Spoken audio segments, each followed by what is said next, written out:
Hello friends and welcome to the Exams Made Simple, and we are back again with the Hindu complete newspaper analysis for 20th of October 2020। तो 20 अक्टूबर 2020 का complete the Hindu newspaper analysis देखेंगे।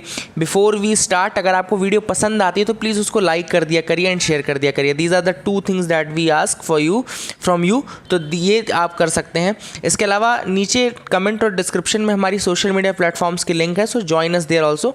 सो we have started a separate social media branch in our team, तो वो आपको सारा दिन लगभग कुछ नई स्कीम्स क्वेश्चंस के साथ अपडेट करती रहती है। तो you can just like and subscribe to these social media platforms as well, कि वहाँ पे भी अगर कुछ आपको इंपॉर्टेंट हम दे सकते हैं अदर देन यूट्यूब, तो हम वहाँ पे आपको प्रोवाइड कर देंगे। तो please be a part of टेम्स IAS there as well. Start करते हैं क्वेश्चंस एंड पहला सवाल जो आज के लिए है वो है, how many recognized parties were there on all India basis during 1952 elections. तो 1952 इलेक्शंस के समय कितनी रिकॉग्नाइज्ड पार्टीज थी? This is the question number 1 for you. मैंने क्यों ये क्वेश्चन पूछा, क्योंकि अगर आपको 2018 का पेपर याद हो तो 2018 में एक क्वेश्चन पूछा गया था 1952 के इलेक्शंस के रिगार्डिंग। तो यूपीएससी पूछती रहती है इस तरीके के क्वेश्चन, आपको इसके लिए भी तैयार रहना चाहिए। So how many parties were there, तो उसके फैक्ट वाले पोर्शन अपन कंप्लीट कर लेते हैं, ठीक है ना। This is question number 1। Options are 10, 11, 13, 14। Question number 2 is, which of the following years the president of India appointed the official languages commission under the chairmanship of B G Kher. तो B G Kher commission जो थी वो कौन से ईयर में बनाई गई थी, आपको बताना है। बीजी खेर कमीशन कौन से ईयर में बनाई गई थी? लैंग्वेजेस कमीशन था, ओके। तो this is question number 2 for you. Options आपको दिख रहा होगा, ऑप्शंस हैं 1950, 1955 या 1957 या 1965, okay. So this is the thing which you have to answer. Question number 3 देख लेते हैं, ओके। क्वेश्चन नंबर 3 देख लेते हैं, यह है, in which of the following cases the supreme court criticise the doctrine of sovereign immunity of the state. Now this a very very good question. Doctrine of sovereign immunity of the state को कौन से case में supreme court ने criticise किया? तो options are P&O steam navigation company case, Kasturi Lal case, Nagendra Rao case या none of the above. So these are the 3 questions for you today. कुछ नया सीखने को मिलेगा आपको। I hope do attempt the question. आप अपनी तरफ से अटेम्प्ट करने की कोशिश करिए क्वेश्चंस को, क्योंकि this will develop a habit of solving objective questions in yourself. Let me tell you the answers now. पहला सवाल जो मैंने पूछा था कि 1952 इलेक्शंस में कितनी पॉलिटिकल पार्टीज थी, तो इसका आंसर होगा D14। 14 पार्टीज थी उस समय रिकॉग्नाइज उस समय, ठीक है ना। और 4 पार्टीज उसमें से रिकॉग्नाइज्ड एज नेशनल पार्टीज, जिसमें INC, प्रजा socialist party, communist party of India और ऑल इंडिया भारतीय जनसंघ था, ओके। 1953 में फिर उनको 4 नेशनल पार्टीज भी रिकॉग्नाइज किया गया, ठीक है ना। लेकिन 14 पार्टीज थी उस समय जब ये इलेक्शंस हुए थे 1952 में। क्वेश्चन नंबर 2 मैंने पूछा था कि कब बनाया गया था आपका जो बीजी खेर कमीशन था, लैंग्वेजेस कमीशन था, कब बनाया गया था?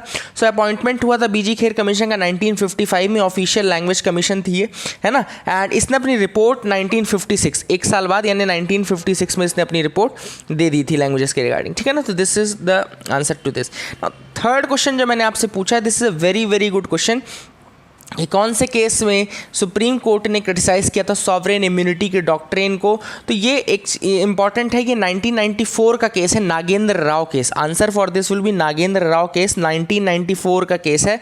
अब यहाँ पे बेसिकली जो ये सॉवरेन इम्यूनिटी का डॉक्ट्राइन है वो क्या बोलता है, थोड़ा सा मैं उसमें भी आपको बताना चाहता हूँ, थोड़ा आपको एक स्टेप आगे ले जाना चाहते हैं। तो doctrine of sovereign immunity basically evolve हुई थी इस कंसेप्ट से कि जो सॉवरेन स्टेट है, it can not commit anything illegal और रॉन्ग। जो सॉवरेन स्टेट है वो कोई चीज़ गलत, इलीगल या रॉन्ग नहीं कर सकता है। तो इसमें जो लैटिन यूज़ होता है वो यूज़ होता है रेक्स नॉन प्रोटेस्ट पिकेर, या इसका मतलब क्या है कि king can do no wrong, the king can do no wrong. इस फिलॉसफी पे ये एक्चुअली ये चीज़ बनी थी, है ना। तो ये बेसिकली जो था उसके रिगार्डिंग जो प्रिंसिपल ऑफ सॉवरेन इम्यूनिटी का कंसेप्ट मैं बता रहा हूँ, है ना। नागेंद्र राव केस की बात नहीं कर रहा हूँ, लेकिन प्रिंसिपल ऑफ सॉवरेन इम्यूनिटी का कंसेप्ट इसी प्रिंसिपल से जन्म लेता है कि king can do no wrong, okay, ठीक है। This is the thing which develops this sovereign immunity concept. तो this were the question for you. I hope you got something to learn, कुछ आपने सीखा होगा। अब मूव करते न्यूज़ एनालिसिस पार्ट की तरफ। तो यहाँ पे आपको दिख रहा होगा pandals become no entry zones. तो ये जो चीज़ें अपन हेडलाइन से एक बार देख लेते हैं। Chinese soldiers who strayed across LAC head in Ladakh. तो एक चाइना का सोल्जर था जो हमारी तरफ आ गया था, तो उसको पकड़ लिया गया, लेकिन उसको रिलीज़ कर देंगे आफ्टर कंप्लीटिंग द जो फॉर्मेलिटीज़ है उसको कंप्लीट करने के बाद इसको कर देंगे। ED questions Farooq for 6 hours in JKCA fund case. तो जम्मू कश्मीर का जो फंड केस था उसके regarding, Jammu Kashmir cricket association का फंड केस था, उसके रिगार्डिंग फारूक जो हैं फारूक अब्दुल्ला हैं उनके साथ पूछताछ की गई ED द्वारा। थोड़ा सा मैं आपको फैक्ट ED के बारे में बता देता हूँ, जो बेसिक फैक्ट्स हैं ओके, उसके बारे में जो फैक्ट्स वो बता देता हूँ। ED जो है इन्फोर्समेंट डायरेक्टरेट, जब ये बना था तो ये 1956 में बना था एज इन्फोर्समेंट यूनिट। इसका नाम था इन्फोर्समेंट यूनिट। जब ये बना था 1956 में, तब इसका नाम था इन्फोर्समेंट यूनिट। उसके बाद इसको 1957 में इन्फोर्समेंट डायरेक्टरेट के नाम से रखा गया, 1957, यानी कि एक साल बाद 1957 में। एक और इम्पॉर्टेंट फैक्ट ये, जब बना था तो ये डिपार्टमेंट ऑफ इकोनॉमिक अफेयर्स में बना था, डिपार्टमेंट ऑफ इकोनॉमिक अफेयर्स के अंतर्गत बना था 1956 में। जब इसको ट्रांसफ़र किया गया 1957 में तो ED के नाम से, तो इसको डिपार्टमेंट ऑफ रेवेन्यू के उसमें ट्रांसफ़र कर दिया गया, डिपार्टमेंट ऑफ रेवेन्यू का। 2 केसेस है जिसको ED बहुत ज़्यादा देखता है, 2 एक्ट्स हैं ऐसे जो कि बेसिस बनाते हैं ED का। पहला तो आपका है PMLA एक्ट, 2002 का PMLA एक्ट जो कि prevention of money laundering act कहलाता है, 2002 का एक्ट है। दूसरा जो एक्ट है वो है आपका FEMA act, foreign exchange management act of 1999। ये सारी चीज़ें नोट्स में लिखते रहना, सारा इंपॉर्टेंट है। मैं सिर्फ इंपॉर्टेंट पॉइंट बता रहा हूँ। 1956 में बना था, जब बना था तो इन्फोर्समेंट यूनिट नाम था, डिपार्टमेंट ऑफ इकोनॉमिक अफेयर्स के अंदर आता था। 1957 में इन्फोर्समेंट डायरेक्टरेट के नाम से बन गया, और जब ये बना तो ये डिपार्टमेंट ऑफ रेवेन्यू में ट्रांसफ़र कर दिया गया। 2 एक्ट्स हैं जो कि इसका सोल बनाते हैं, वो है PMLA act of 2002, prevention of money laundering act 2002 का, और FEMA, foreign exchange management act 1999। ठीक है ना, तो ये 2 एक्ट्स हैं जिसको बेसिकली बहुत ज़्यादा ये काम करता है। ठीक है ना, तो this is the thing which is important. और इसके अलावा इसमें जो और किसी भी तरह के फाइनेंशियल क्राइम्स हैं उनको भी रोकने का काम तो ऑब्वियस बात है करता ही है, तो ये इंपॉर्टेंट है ED। इसके बारे में जो फैक्ट्स थे मैंने आपको बता दिया। आगे मूव करते हैं, तो Vijay Sethupathi pulls out of 800 after Murali's letter. तो 800 क्या है बता देता हूँ कि मुथैया मुरलीधरन जो थे उनके ऊपर एक बायोपिक बनने वाली थी जिसमें विजय सेतुपति एक्ट करने वाले थे, but there were protest going on because of the some statements regarding the civil wars in Sri Lanka का सिविल वॉर जो हुआ था उसमें बहुत लोग मरे थे, उसमें कुछ स्टेटमेंट पहले इन्होंने कह दिया होगा, उस कारण से इनका प्रोटेस्ट चल रहा था, इसलिए Vijay Sethupathi has pulled out of this movie 800। Okay, तो मुथैया मुरलीधरन ने भी ये कहा है कि मेरे कारण किसी का कैरियर ख़राब नहीं होना चाहिए, so you should pull out of that. तो ये आपको याद रखना है, but remember the name of the movie 800, ये आपको याद रखना है ज़रूर। ठीक है ना, आगे मूव करते हैं, देखते हैं और क्या इंपॉर्टेंट न्यूज़ आइटम्स है जिसके बारे में हमको देखना है। So you can move with me, है ना। Odd event to be the last weapon against pollution. तो ये तो ऑड इवन आप सबको पता है कि एक दिन ऑड नंबर की गाड़ी चलेंगी फिर इवन। याद रखिएगा जो एयर क्वालिटी इंडेक्स है उसमें 6 कैटेगरीज होती हैं, good, satisfactory, moderate, poor, very poor and severe. याद रखिएगा ये 6 कैटेगरीज हैं, और जो ये एयर क्वालिटी इंडेक्स है वो CPCB यानी कि सेंट्रल पोल्यूशन कंट्रोल बोर्ड निकालता है। 8 पॉल्यूटेंट्स काउंट किए जाते हैं, वो है NO2, SO2 यानी कि nitrous oxide, sulphur dioxide, O3 यानी कि ओजोन, CO यानी कि carbon monoxide, PM 2.5, particulate matter 2.5 और पर्टिकुलेट मैटर 10, उसके अलावा NH3 यानी कि अमोनिया एंड PB यानी कि लेड। तो these are the 8 pollutants under the air quality index. Website में अगर आप जाएँ TEMSIS.com में, तो वहाँ पे आपको national ambient air quality index के 12 पॉल्यूटेंट्स भी मिल जाएंगे, तो वो भी आप देख लेना। और हाँ, टेलीग्राम ग्रुप में अगर आपको ज्वाइन करना है तो आपको TEMS UPSC सर्च करना पड़ेगा। TEMS UPSC आप सर्च कर लीजिए तो आप टेलीग्राम ग्रुप हमारा मिल जाएगा। इसके अलावा याद रखिएगा जो सफ़र सिस्टम है, सफ़र ये मॉनिटर करता है बेसिकली जो एयर क्वालिटी है, प्लस वेदर फोरकास्टिंग भी कर सकता है। तो वेदर फोरकास्टिंग ये 72 आवर्स एडवांस कर सकता है, 72 आवर्स एडवांस वेदर फोरकास्टिंग है, एंड 24/7 एयर क्वालिटी इंडेक्स है। सफ़र जो है वो 72 आवर्स की एडवांस वेदर फोरकास्टिंग करता है, और 24 आवर्स ये एयर क्वालिटी इंडेक्स को बताता है। सफ़र में याद रखिएगा IITM यानी कि Indian Institute of Tropical Meteorology जो पुणे में लोकेटेड है, उसने इस सिस्टम को बनाया। तो ये भी कुछ चीज़ें थी, ये बेसिक फैक्ट्स जो थे वो मैंने आपको बता दिया। आगे मूव करते हैं, देखते हैं और क्या इंपॉर्टेंट न्यूज़ आइटम्स है विच इज़ देयर। तो यहाँ पे आप मूव कर सकते हैं मेरे साथ। अब यहाँ पे आ गया एडिटोरियल एनालिसिस। तो आज हम जो एडिटोरियल डिस्कस करेंगे वो 2 एडिटोरियल डिस्कस करेंगे, ठीक है ना।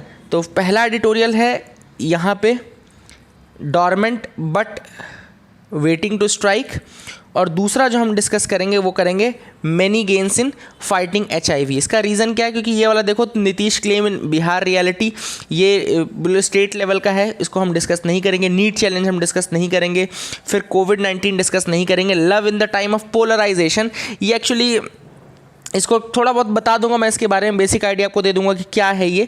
और एक ऐड बनाया गया था, तनिष्क के द्वारा एक ऐड बनाया गया था, उसमें हिंदू प्लस मुस्लिम कम्युनिटी की मैरिज दिखा दी गई थी, जिसका काफ़ी विरोध किया गया, इसलिए उस ऐड को स्ट्रक डाउन कर दिया गया। तो ऑथर ने उसी के ऊपर कमेंट किया कि ये जो पोलराइजेशन हो रहा है सोसाइटी का, मतलब कि सोसाइटी का जो ध्रुवीकरण हो रहा है कि Hindus are thinking about only Hindus, Muslims are thinking about only Muslims, and सब अपनी कम्युनिटी को सर्वोपरि मानते हैं, दोनों एक दूसरे के साथ इन्वॉल्व नहीं होना चाहते। तो उसके ऊपर ये पूरा आर्टिकल लिखा गया है कि जो लव जिहाद का कंसेप्ट आया था बीच में, लव जिहाद जैसा कंसेप्ट, वो they are only possible because of this polarization. वो इसीलिए आ रहे हैं क्योंकि यहाँ पे इतना पोलराइजेशन सोसाइटी में हो गया। तो this is the thing which author wants to convey इसमें। लेकिन हमको यूपीएससी के रेलिवेंट मुझे नहीं लगा कि कोई क्वेश्चन पूछा जाएगा। 2 है dormant but waiting to strike, और दूसरा है यहाँ पे many gains in fighting HIV। Let's discuss both of these editorials first. इन दोनों एडिटोरियल्स को हम डिस्कस कर लेते हैं। बहुत सारे, चलो पहले मैं आपको बेसिक न्यूज़ बता देता हूँ। ओके, बेसिक न्यूज़ और भी बहुत सारी हैं, एडिटोरियल मैं लास्ट के लिए रखता हूँ। कुछ और न्यूज़ आइटम्स भी हैं, जैसे नो कंस्ट्रक्शन एट कपाला बेटा विदाउट अवर परमिशन। हाई कोर्ट ने कहा है कि कपाला बेटा में कोई भी कंस्ट्रक्शन नहीं होना चाहिए विदाउट अवर परमिशन। अब ये कपाला बेटा है कहाँ पे, तो ये है आपका कर्नाटका में। याद रखिएगा, सबसे इंपॉर्टेंट फैक्ट, तो कपाला बेटा कहाँ पर है, ये कर्नाटका में लोकेटेड है। दूसरी चीज़, ये क्या हो रहा था यहाँ पे, there was a construction work going on for installing the largest या tallest Jesus Christ statue in the world. तो यहाँ पे सबसे बड़ा जीसस क्राइस्ट का, टॉलेस्ट जीसस क्राइस्ट का स्टैच्यू बनने वाला था कपाला बेटा में। बट हाई कोर्ट ने बोला है कि जब तक आपको कंस्ट्रक्शन की परमिट नहीं मिल जाती है, since they have not taken the permission for building this statue, जब तक आपको ये परमिशन नहीं मिलती है तो वो काम करने का, तब तक आप काम नहीं कर सकते, no matter whatever thing you are doing. तो ये वाली चीज़ यहाँ पे बताई गई। बेसिकली कर्नाटका हाई कोर्ट ने कहा कि the construction work should be stayed till the time you get the permission. Kapala Betta में, कर्नाटका में है, लोकेशन याद रखना। यहाँ पे टॉलेस्ट जीसस क्राइस्ट का स्टैच्यू बनाने की बात की जा रही है, टॉलेस्ट जीसस क्राइस्ट स्टैच्यू की बात की जा रही है। दूसरी जो न्यूज़ थी वो इंपॉर्टेंट थी, छन्नापटना एंड कीनल toys makers in a bind. अब यहाँ पे जो छन्नापटना टॉय और कीनल टॉय मेकर्स हैं, उनके ऊपर एक कंडीशन लगाई गई है कि उनको 3 महीने के अंदर अपना BIS सर्टिफिकेशन करवाना पड़ेगा। जितने भी प्रोडक्ट्स वो बना रहे हैं उसको भी BIS सर्टिफाई करना पड़ेगा।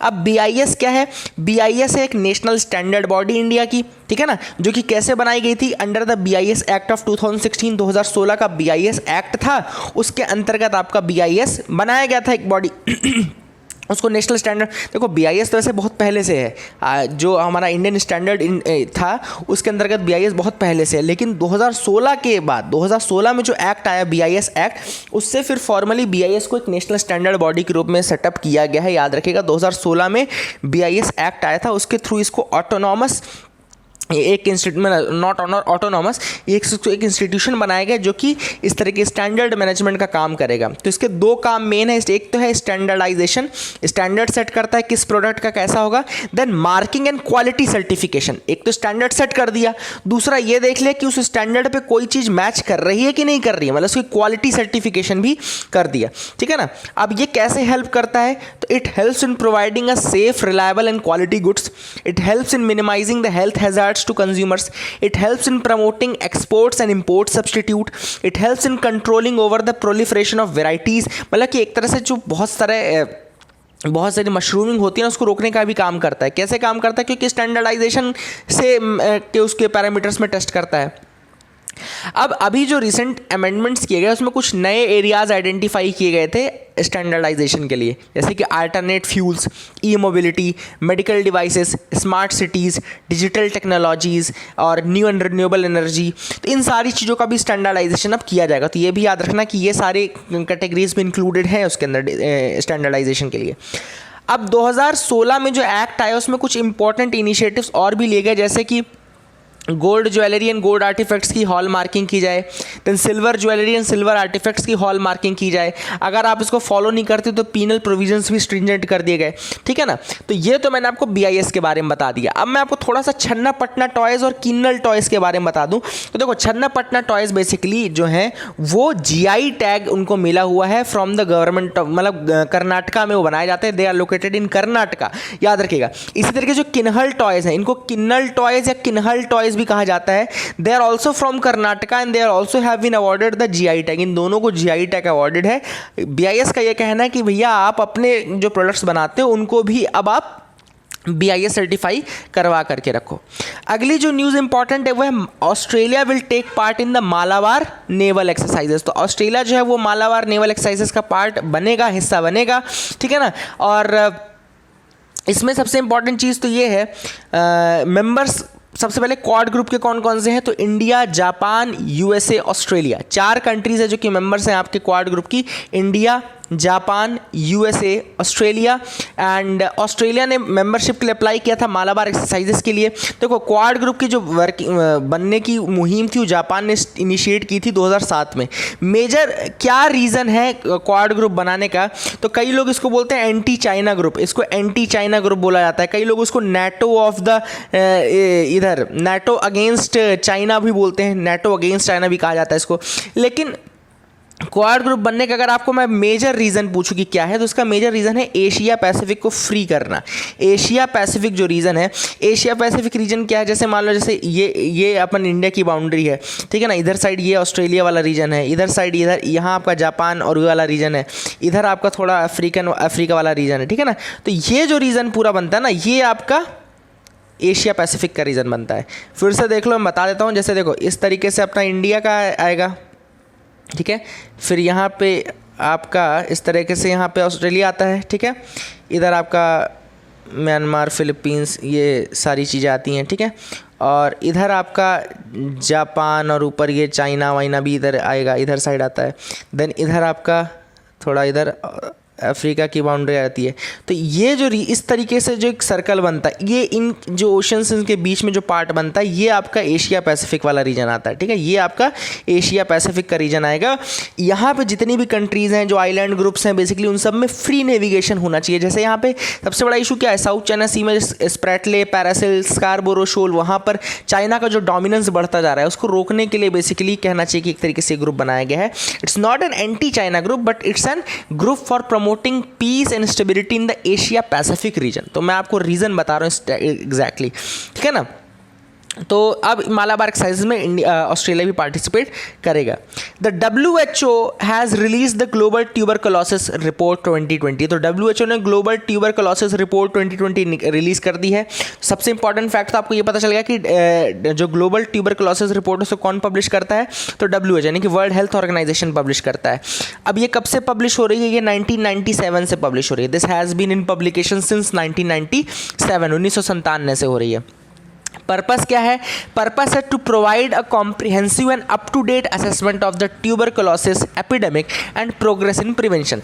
कि ट्यूबरकुलोसिस का क्या स्टेटस है, कंट्री में कितना फैल गया और किस तरीके से उसकी रोकथाम या कितना वो रुक गया, कितना एफर्ट्स उसमें काम आए, ठीक है ना।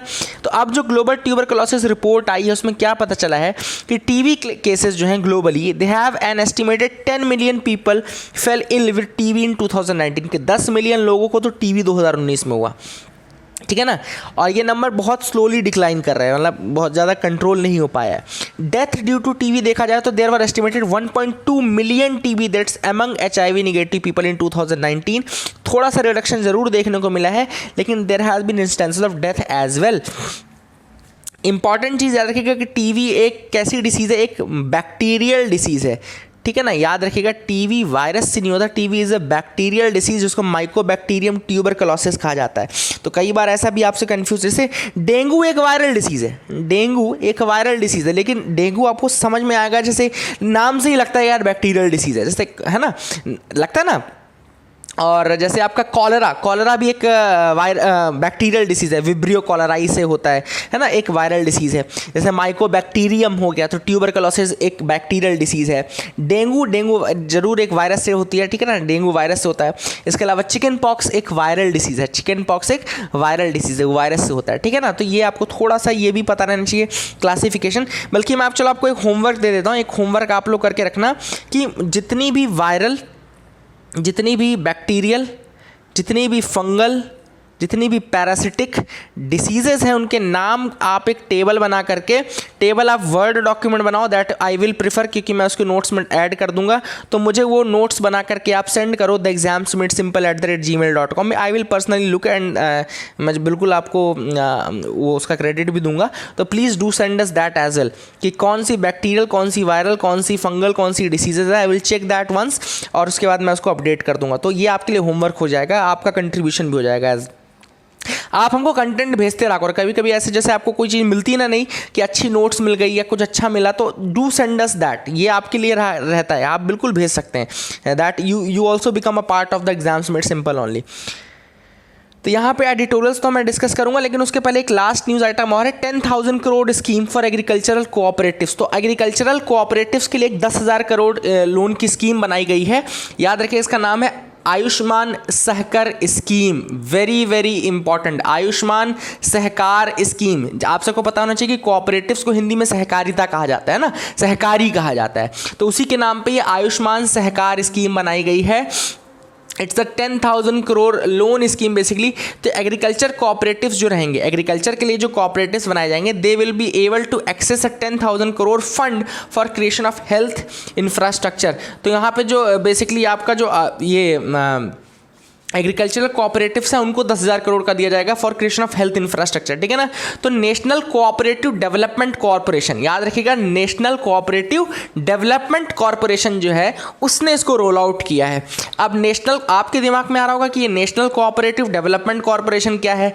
तो नेशनल कोऑपरेटिव डेवलपमेंट कॉर्पोरेशन एक ऑटोनॉमस इंस्टीट्यूशन है जो कि एग्रीकल्चर मिनिस्ट्री के अंतर्गत आता है। तो याद रखिएगा, नेशनल कोऑपरेटिव डेवलपमेंट कॉर्पोरेशन एक ऑटोनॉमस इंस्टीट्यूशन है जो कि एग्रीकल्चर मिनिस्ट्री के अंदर आता है। आप ये भी पूछ सकते हैं क्या ये स्टैट्यूटरी है? यस, ये स्टैट्यूटरी है। अब आप मुझसे पूछ लीजिए कि कब इसका एक्ट आया था, तो ये सब लिखा नहीं है, लेकिन ये आया था 1963 में। मैं आपको बता सकता हूँ 1963 में आया था इसका एक्ट। तो इसलिए याद रखिएगा कि नेशनल कोऑपरेटिव डेवलपमेंट कॉर्पोरेशन एक ऑटोनॉमस, एक स्टैट्यूटरी इंस्टीट्यूशन है जो कि एग्रीकल्चर मिनिस्ट्री के अंदर आता है। इसके अलावा ये बना कब था? तो 1963 में इसका एक्ट आया था, तब इसको बनाया गया था। स्कीम का नाम क्या है? स्कीम का नाम है आयुष्मान सहकार स्कीम। आयुष्मान सहकार स्कीम इस स्कीम का नाम है, ठीक है ना। These are the facts from today's newspaper. एक बार मैं आपको दिखा देता हूँ ये सारी चीज़ें। एडिटोरियल्स और देख लेते हैं। एडिटोरियल मैंने आपको 2 बता दिए थे कि पहला हम डिस्कस करेंगे ये dormant but waiting to strike, और दूसरा हम डिस्कस करेंगे many gains in fighting the HIV। अब सबसे इंपॉर्टेंट चीज़ ऑथर ने जो पहले आर्टिकल में बोली है dormant but ready to strike में, वो ये है जब कोविड-19 का टाइम चल रहा था, तो कोविड-19 के टाइम में हमने बहुत ज़्यादा टेररिस्ट एक्टिविटीज़ के बारे में नहीं देखा। मतलब बहुत सारी हमको टेररिस्ट गतिविधियों के बारे में नहीं न्यूज़ आई। कैसे? ना हमने अलकायदा का ना नाम सुना, ना ISIS का ज़्यादा सुना। कोविड के टाइम पे सिर्फ कोविड की न्यूज़ आ रही थी।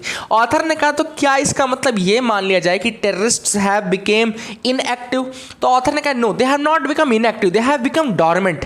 दे have become dormant but they will be becoming active very soon. This is the thing जिसके बेसिस अराउंड ये आर्टिकल लिखा गया है।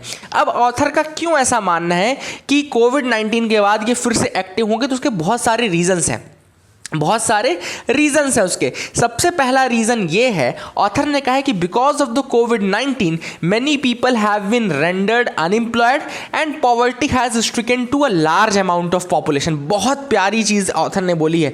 ये क्यों, ये मेंस में भी क्वेश्चन आ सकता है कि क्यों टेररिस्ट एक्टिविटीज़ के बढ़ने का खतरा बढ़ गया बिकॉज ऑफ द कोविड-19। इसका सबसे बड़ा रीज़न यही है, कोविड-19 होने के बाद, जब से कोविड-19 हुआ उसके बाद पॉवर्टी का रेशियो बढ़ता जा रहा है, उस कारण से जो आपका अनएम्प्लॉयमेंट है वो बढ़ता जा रहा है। And these are the 2 fertile grounds for the recruitment in the terror outfits, ISIS या अल कायदा, जो भी ये ग्रुप्स हैं, ये इन्हीं कंडीशंस का यूज़ करते हैं। जब भी अनएम्प्लॉयमेंट ज़्यादा होगा या जब भी आपका पॉवर्टी ज़्यादा होगी, तो इन्हीं कंडीशंस का यूज़ करके या मिसयूज़ करके कहना चाहिए, जो ये टेरर आउटफिट्स हैं वो रिक्रूटमेंट करते हैं। तो this is the first reason, या कहना चाहिए जो मेन रीज़न है ऑथर ने हाईलाइट किया है वो ये है। दूसरी चीज़ ऑथर ने ये कहा है कि ये फर्टाइल ग्राउंड्स तो हैं ही, दूसरा ये जो अल कायदा और ISIS है, इनसे बहुत ज़्यादा खतरा है। इनसे पर्टिकुलरली इन्हीं दोनों का नाम क्यों लिया गया है, क्योंकि ये जो है ये हमेशा इन्होंने रिक्रूटमेंट जारी रखा है। सबसे इंपॉर्टेंट चीज़ है कि कितना भी बुरी कंडीशन हो, टेररिस्ट के ऊपर कितना भी ब्रेकडाउन या वो किया जाए, लेकिन these terror groups have always, मतलब कि इन्होंने हमेशा ही इस तरीके की जो रिक्रूटमेंट की प्रोसेस है वो जारी रखी है। दूसरी चीज़ ऑथर ने इसका रीज़न ये दिया है कि ये जो टेरर ग्रुप्स हैं, they have a impressive global reach, इनकी बहुत ज़्यादा ग्लोबल रीच है। जैसे अगर मैं आपसे बोलूँ हक्कानी नेटवर्क हो गया या जैश ए मोहम्मद हो गया, तो जैश ए मोहम्मद अगर देखा जाए या हक्कानी नेटवर्क देखा जाए तो ये अफगानिस्तान पाकिस्तान वाले रीजन में ही रह जाते हैं। बट अल कायदा और ISIS की बात की जाए तो वो मिडिल ईस्ट से लेकर के, एशिया से लेकर के, अफ्रीका से लेकर के बहुत सारी कंट्रीज़ में आपको उनके इंस्टेंसेस मिलेंगे। Therefore these two groups, al Qaeda and ISIS, are particularly the most troublesome of all, है ना। इसीलिए ऑथर ने इनको सबसे ज़्यादा ट्रबलसम बोला है, ठीक है ना, because of their global outreach plus their evidences of recruitment even in the time of pandemic के समय में भी इन्होंने रिक्रूटमेंट जारी रखा है। ऑथर ने एक और चीज़ बोला है कि एक नया पार्टिसिपेंट भी इसमें आ सकता है, तालिबान। तालिबान क्यों आएगा? Because of the Doha angle. Now author has highlighted the Doha angle. यहाँ पे दोहा एंगल क्या है कि फरवरी में अगर आपको पता हो तो अफगानिस्तान में पीस इस्टेब्लिश करने के लिए एक मीटिंग रखी गई थी, जिसमें हमारे इंडिया के रिप्रेजेंटेटिव्स भी गए थे। अफगानिस्तान, USA और तालिबान वहाँ पे एक टेबल में रह करके बात कर रहे थे, ठीक है ना। अब सिंपल सी बात है कि दोहा में एक तरीके से पीस अकॉर्ड साइन हुआ था बिटवीन USA एंड तालिबान, जिसमें तालिबान की सारी मांगें मान ली गई थी कि आपके हम टेररिस्ट जो भाई बंधु हैं उनको छोड़ देंगे। USA ने बोला कि हम अफगानिस्तान खाली कर देंगे, चले जाएंगे। तो यहाँ पे अगर देखा जाए तो ऑथर का ये कहना है कि तालिबान का तो फ्रेंड बन गया है USA एक तरीके से। इस तरह की मीटिंग्स और ये सब चीज़ें जो हो रही हैं तो बेसिकली उनका एडवर्सरी नहीं है। USA has become more of a friend of Taliban. और इस कारण से और दूसरी चीज़ ये है कि अफ़गानिस्तान से खाली होने वाला है, USA जाने वाला है वहाँ से, तो तालिबान और बिल्कुल अलोन हो जाएगा। ऐसे में तालिबान जो रहेगा उसकी मदद लेंगे ये अल कायदा और आपके इस तरीके के जो टेरर ग्रुप्स हैं, इस तरीके जो टेरर ग्रुप्स हैं अल कायदा और ISIS, वो तालिबान की मदद लेंगे। एंड इन दोनों की मदद करने के लिए रेडी कौन सी कंट्री रहेगी? पाकिस्तान। पाकिस्तान का ट्रैक रिकॉर्ड अगर आपने देखा हो तो it has always been ready to help these countries, है ना। वो ट्रेनिंग ग्राउंड प्रोवाइड करता है, ट्रेनिंग इंफ्रास्ट्रक्चर प्रोवाइड करता है पाकिस्तान। तो ऑथर ने कहा इसलिए बहुत ज़्यादा पॉसिबिलिटी है कि अब आने वाले समय में हमको और ज़्यादा एक्स्ट्रा कॉशियस रहना पड़ेगा। How can India protect itself, कैसे इंडिया खुद को बचा सकता है? तो ऑथर ने उसमें 3-4 पॉइंट दिए हैं। पहला है बी विजिलेंट, हमेशा विजिलेंट रखो। अपने जो एजेंसीज हैं, सिक्योरिटी एजेंसीज हैं, उनको बोलो कि प्रॉपर मॉनिटरिंग एंड सर्वेलेंस करता रहे।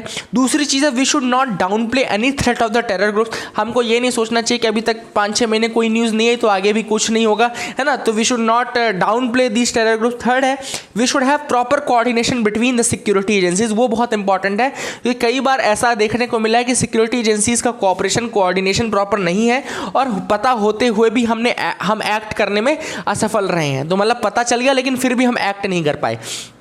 सो we have to protect our self from such a condition as well. तो यहाँ पे ये सारी, तो दिस वॉज एडिटोरियल 1 जो हमने डिस्कस किया। दूसरा एडिटोरियल जो हम डिस्कस करेंगे वो है गेन्स इन फाइटिंग HIV से जो हमारी लड़ाई शुरू की गई है या जंग जो शुरू की है हमने, उसमें क्या क्या हमको फ़ायदा हो चुका है उसके ऊपर बिल्कुल एग्जैक्ट क्वेश्चन आ सकता है कि HIV में हमने क्या क्या किया और किस तरीके से हम कितना सफल हुए हैं, आपको बताना है। तो सबसे पहले अभी रिसेंटली HIV एस्टिमेट्स निकाले गए। HIV एस्टिमेट्स कौन निकाला? तो नेशनल एड्स कंट्रोल ऑर्गेनाइजेशन निकाला। नेशनल एड्स, NACO जिसको बोलते हैं, नेशनल एड्स कंट्रोल ऑर्गेनाइजेशन, कहना चाहिए ministry of health and family welfare के अंतर्गत है। तो उसने ये रिपोर्ट निकाली 2019 HIV एस्टिमेट्स, और इसमें उनकी मदद की UN एड्स ने, जो यूनाइटेड नेशन एड्स है, UN एड्स है, उसने इनकी मदद की है, ठीक है ना, NACO की। अब उसमें हमको 2-3 पॉइंट मिले। पहला पॉइंट तो ये है, जो ग्रीन पॉइंट है, ग्रीन शूट है एक तरीके से, कि there has been a reduction of 66.1% in the new HIV infections among the children. जो बच्चे हैं, चिल्ड्रन हैं, उनमें 66.1% रिडक्शन हमको देखने को मिला HIV इन्फेक्शंस में। दूसरा, there has been 65.3% reduction in AIDS related death in India over 9 year period. जो 9 साल का पीरियड है उसमें 65.3% रिडक्शन हमको एड्स रिलेटेड डेथ में देखने को मिला। ठीक है ना। एक नैको के अंतर्गत एक प्रोग्राम चल रहा है। अब अगर आपको ये भी लिखना है ना कि कौन कौन से प्रोग्राम इंडिया चला रहा है, तो याद रखिएगा नैको के अंतर्गत ही इंडिया एक प्रोग्राम चला रहा है जिसको बोलते हैं fast tracking of EMTCT। EMTCT programme है नैको के अंतर्गत। EMTCT प्रोग्राम है।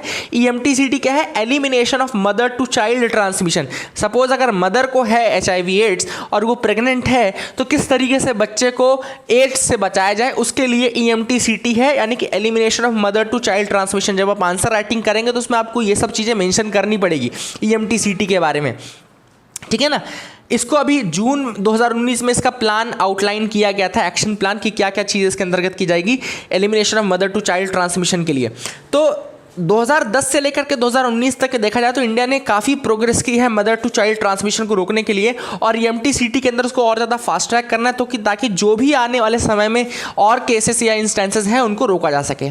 अभी तक इंडिया ने इसको कैसे अचीव किया, क्यों इंडिया को इतनी सक्सेस मिल रही है, उसका रीज़न है, पहला तो हमने काफ़ी ज़्यादा एजुकेशनल प्रोग्राम्स, अगर आपको देखा हो तो एडवर्टाइजमेंट्स के थ्रू काफ़ी ज़्यादा प्रमोट करने की कोशिश की है। एक हिस्टीरिया, जो एक स्टिग्मा बन गया था रिगार्डिंग एड्स, और लोग बताते नहीं थे ऐसी चीज़ें, वो कम से कम सामने आने लगे। तो this is the first reason. Second thing is that कि एंटी रिट्रोवायरल थेरेपी जो था उसकी अवेलेबिलिटी को इंडिया ने इंश्योर किया कि सबको मिलते रहे, है ना। फिर एक और चीज़ में लिखी नहीं है, लेकिन 90-90-90 स्ट्रेटेजी अगर आपको देखी हो, 90-90-90 स्ट्रेटेजी, ये एड्स कंट्रोल करने के लिए है। तो ये TB के लिए भी यूज़ किया जाता है 90-90-90 टर्म।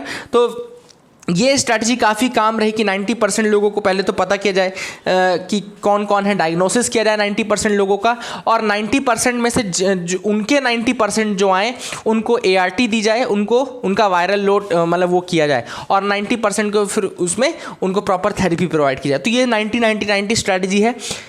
तीसरा जो पॉइंट इंडिया ने अच्छा किया वो है HIV टेस्टिंग काफ़ी ज़्यादा तेज़ हो गई है, प्लस सर्विसेज, जो HIV टेस्टिंग के बाद जो सर्विसेज प्रोवाइड किया रही है वो बहुत ज़्यादा फास्ट ट्रैक पर है।